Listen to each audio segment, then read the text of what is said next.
मीरपुर नाम के शहर में तेजस अपनी पत्नी नीरू के साथ रहता था। पति पत्नी दोनों ही नौकरी करते थे। एक दिन तेजस गांव अपनी माँ के पास फोन करता है। हेलो, प्रणाम माँ। जीते रहो माँ, तुम दादी बनने वाली हो। अरे वाह, ठीक है बेटा, मैं कल ही आती हूँ। जब माँ जी शहर पहुंची तो बेटी बहू ने बहुत अच्छे से स्वागत किया। लीजिए माँ जी, चाय। अरे गर्मा गर्म पकोड़े ले आओ माँ के लिए। नीरू रसोई में गई और 2 मिनट में ही पकोड़े ले आई। जी ये लीजिए। बहू जादू से बनाए हैं क्या? अभी तो रसोई में गई थी। यम्मी। माँ जी, शीला रसोई में पकोड़े तल रही है, मैं बस लेकर आई। हे भगवान, मेरा धर्म भ्रष्ट कर दिया तूने। हमको गंगा जल से शुद्धिकरण करना होगा। दूसरे दिन, माँ जी मैंने नाश्ता बना दिया है, ऑफिस जा रही हूँ। पर अभी तो घर का सारा काम पड़ा है। शीला आती ही होगी, झाड़ू पोछा बर्तन कपड़े वो सब कर लेगी। हमारे जमाने में घर का सारा काम हम ही करते थे। जी माँ जी, आप बहुत होशियार हैं, मैं घर ऑफिस दोनों नहीं संभाल पाती। तो जरूरत क्या है घर से बाहर जाकर चाकरी करने की? वैसे भी घर का काम खुद करने से घर में बरकत आती है, समझी?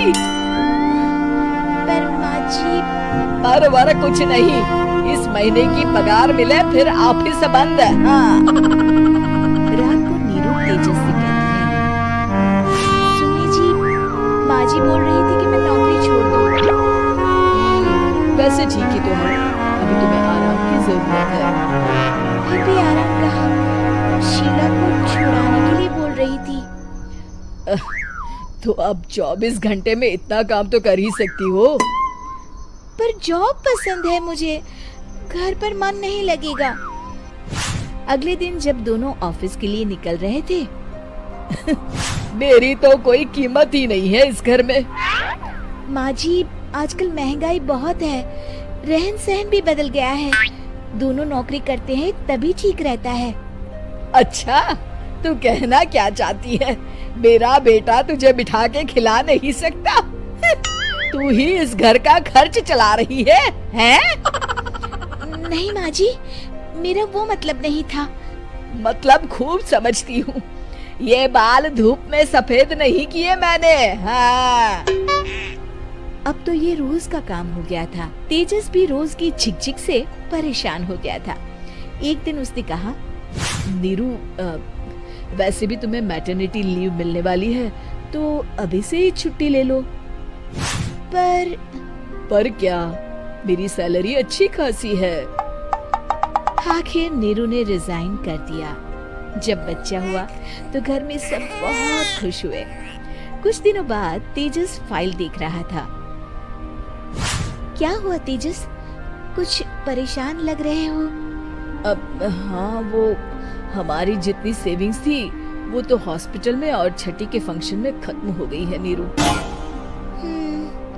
और अभी वैसे मंदी चल रही है तो मैं बोल रही थी कल मुन्ना को हेपेटाइटिस का टीका लगवाना है। नीरू, क्या पोस्टपोन नहीं कर सकते? नहीं जी, बिल्कुल नहीं। अब तेजस को समझ में आ रहा था कि उससे गलती हुई है। पैसों की कमी का असर घर के माहौल पर भी पड़ रहा था। अगले दिन, बेटा मेरा चश्मा और ये दवाइयाँ ले आना, पर्चा देते हुए माँ जी ने कहा। जी। तेजस, मुन्ना के लिए दूध का डिब्बा और डायपर भी ले आना, और ये किराने के सामान की लिस्ट है, इसे भी लाना है। तेजस गुस्से में लिस्ट मरोड़कर फेंकता है और चिल्लाता है, पैसे क्या पेड़ पर उगते हैं? ये ले आना, वो ले आना। अरे पर ये जरूरत का सामान ही है। वो गुस्से में बिना कुछ कहे ऑफिस चला गया। अरे लंच तो ले जाइए। नीरू दौड़कर डिब्बा पकड़ाती है। एक दिन खाना खाने के बाद, नीरू, अब तो मुन्ना कुछ बड़ा हो गया, तो अब तुम वापस ज्वाइन कर लो ना जॉब। पर इस रिसेशन में जॉब मिलना बहुत मुश्किल है। ट्राई तो करो। फिर मुन्ना? माँ जी है ना, और एक फुल टाइम मेड भी लगा लेंगे। पर माँ जी, उन्हें तो पसंद नहीं। तभी माँ जी वहाँ आ जाती है और प्यार से नीरू के सर पर हाथ फेरते हुए बोलती है, अब मेरी समझ में आ गया बहू, पहले के और अब के समय में अंतर है। तुम काम शुरू करो, मुन्ना की जिम्मेदारी मेरी।